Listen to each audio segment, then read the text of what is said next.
All right, we're going to start the third and final section of these lecture notes, and we're going to talk about regime type.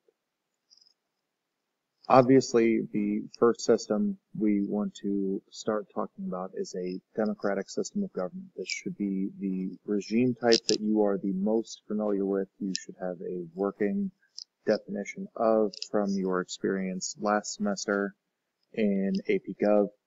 But I figure it would be necessary to start with a simple working definition of what democracy is. That's actually more challenging than you think. If you remember our discussion of normative claims, where we talked about how normative claims can be used to pass value judgments on one system or one idea, we tend to see people, particularly from Western democratic nations, make a normative judgment around the term democracy. We tend to inherently associate democracy with anything good and non-democracy with anything bad. And this is not necessarily true. There is not strong correlations that democracies are always good and non-democratic systems are always bad. But it's the kind of baggage we have working with this term. The other problem in talking about the term democracy is that there's not a universally accepted definition of what makes something democratic. If we want to talk about a basic definition of what democracy is, this is the definition that I tend to prefer. Democracy is the use of political power that is exercised indirectly or directly through participation, competition, and liberty. If you remember from last semester where we defined the republic versus a representative democracy versus a direct democracy, this definition allows for all of those items. First, it takes on the notion of power, right? That a government has to have the authority to change people's behavior, to compel its citizens to do anything. In a democratic system, this power can either be done directly through the hands of the people, through something like a participatory democracy or a direct democracy, or indirectly through something like the republic, where we elect or select representatives who will be our voice in a governmental institution. The second component of this definition is competition, which tends to look at things like either competition of ideas, where on any given day, any different idea can be legislated on, regardless of the side or the ideological direction of that policy, or it tends to indicate that competition happens in terms of looking at elections. The final element is looking at liberty. Liberty is essentially freedom of choice, that liberty is one of those kind of baggage, propaganda-ish words that we fall in love with, and liberty is one of those ideas that's essentially in the eye of the beholder. But for the most part, when we talk about liberty, we're talking about freedom of choice. If we are to look at competing definitions of democracy from a variety of textbooks or other authors within the field, again, we don't see a universal definition outside of this basic one with these three key kind of elements of participation, competition, and liberty. So democracy tends to be defined on more of a spectrum. And if we look at the Almond textbook, it says that democracy is a political system where citizens enjoy a number of basic civil and political rights, which is something that is different from the basic definition that we were looking at. This seems to indicate to be democratic, a government has to protect civil rights, civil liberties, or that government can't be considered democracy at all. Second chunk is that the most important political leaders are elected in free and fair elections and accountable under a rule of law. The second section of this definition can also be problematic because does this mean if you have an electoral landslide, if you have any hint or sniff of corruption or electoral threat in one election but not all elections, does this mean that your system is not democratic? In the Barrington textbook, it defines it, again, as free and fair elections, just like the Almond one does, but it adds 2 new wrinkles as well. According to Barrington, to be democratic, that you have to have a balance between the principle of majority rule and the protection of minority interests, which is different from both the basic definition from the previous slide and the Almond definition above, and constitutional limitations on government actions. Now, this could be similar to Almond's argument that a government needs to be accountable under rule of law, but according to Barrington, for a regime to be democratic, those always have to have constraints on what a government can or cannot do. And I think these things are inherently problematic to say that you must meet all of these checkboxes to be considered 100% democratic. I think these definitions create a dangerous bright line by saying anything lacking or anything excluded from these definitions would inherently make you non-democratic. So it's better to look at democracy on a spectrum, and we'll talk about 2 different types of democratic regimes. We'll talk about liberal democracies, which tend to be what we think of as fully functioning democratic nations, and we'll talk about illiberal democracies, which are close but maybe missing some of the elements that would make them considered a full-blown democratic state. This list is not exhaustive of everything that you have to meet to be considered a liberal democracy, but these are the most common elements of what liberal democracies should have. First is competitive elections, where there are opposition parties allowed, that opposition parties have the ability to win, that people can't kind of legislate their way into power, to circumvent elections, that kind of stuff. Second is a protection of civil liberties or your political rights, that you should have free speech, free assembly, the right to join civil society groups, those kinds of things. Third is rule of law, both in terms of that citizens adhere to the rule of law and the government is willing to enforce the rule of law, upholding the notion that no person, being, entity is above the law.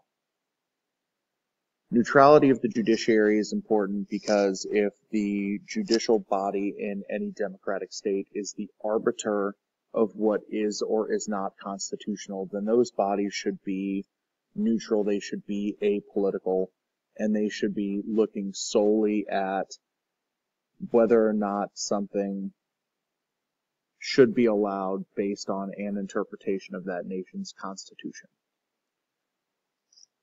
Open civil society would indicate that citizens should be able to join any kind of political groups or any kind of groups that they want to.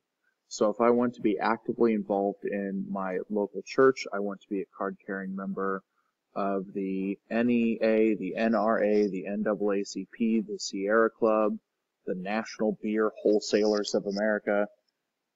If I want to join, fund, or participate in any of these groups, or if I wanted to do things like go out and protest, if I wanted to reach out and contact my elected officials, these would all be elements of open civil society. Now, if I can do these things, but under the threat of sanction or punishment by the state, then maybe my civil society isn't as open as you would think it needs to be.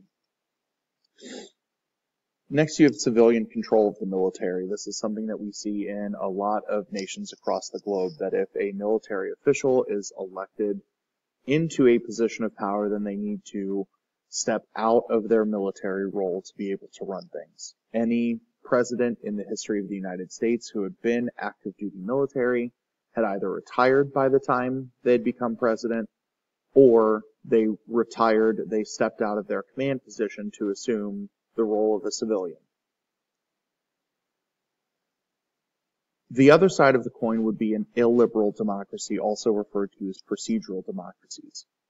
Illiberal democracies can be considered quasi-democratic, where they appear like other established democracies, where they may have elections, but it's now a question of how free or fair those elections are, or many of the, other items on the list under liberal democracies might be in question. So maybe there are constraints on civil liberties, there are constraints on civil society. So one of the big things that we'll study, especially when we talk about the United Kingdom, when we talk about Russia, Nigeria, Mexico, and even to some degree Iran and China, we'll ask the question, are any of those nations democratic, either in the liberal or illiberal sense, or do they fall into the other category of regimes, which we'll talk about now? Authoritarianism, like we talked about last semester, tends to be the flip side of the coin when we talk about democratic systems. And I think this cartoon is a good summary of that argument, that in an authoritarian system, it's not that rulers do not care about what the people want, that the rulers will try to do things to show that they are interested in what the citizens want, but at the end of the day, they're not responsible to them. Or they will try and mold the citizens, they will try and mold the population into what the authoritarian regime wants them to be.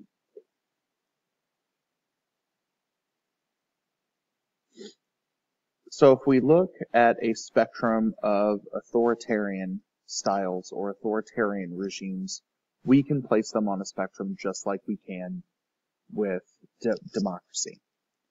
So when we talk about authoritarianism, this is where you can kind of use the definitions that you have when you think of dictatorships or monarchies or systems of government where you have a small group or an individual who rules without being responsible to the public. All monarchies, all dictatorships have some degree of authoritarianism because you don't get to vote for who your monarch or your dictator is. The hallmark of authoritarian systems is building upon the restriction of individual freedoms. That in an authoritarian system, there needs to be some degree of control for the government or the individuals who are in power to remain in power. And essentially, the government will attempt to do whatever they want. Now, that doesn't mean that they can constantly blow off the desires of the population, because if I am an authoritarian ruler and I am constantly making you mad, I am peeing on your happy, then you're going to try and find a way to remove me from power, either by backing an alternate faction, somebody who may not be as loyal to me as I think, or by trying to, violently overthrow the government. The flip side of the authoritarian system is totalitarian.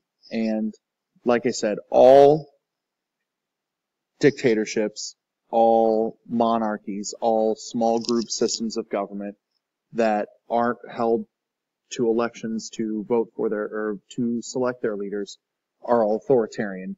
But not all authoritarian regimes are totalitarian. The difference is there a strong ideology behind the small centralized group that seeks to radically transform the fabric of the state, the society, or the economy? A good example of this might be to look at the rise of the Islamic Republic. The Islamic Republic of Iran. Iran, before the 1979 Cultural Revolution, functioned, operated very similar fashion to a lot of Western democratic nations. It wasn't until people got mad at the United States and other nations kind of meddling in their affairs where you started to see the rise of the Ayatollah, the rise of people wanting Islam to be the center of the decision-making fabric in Iran.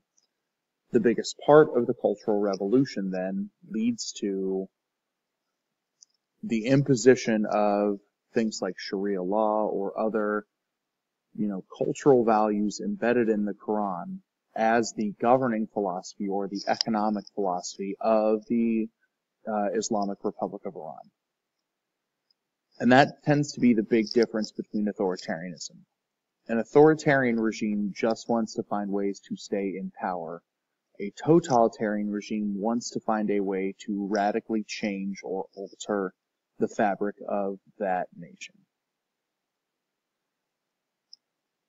totalitarianism tends to essentially be authoritarian systems on steroids to not just limit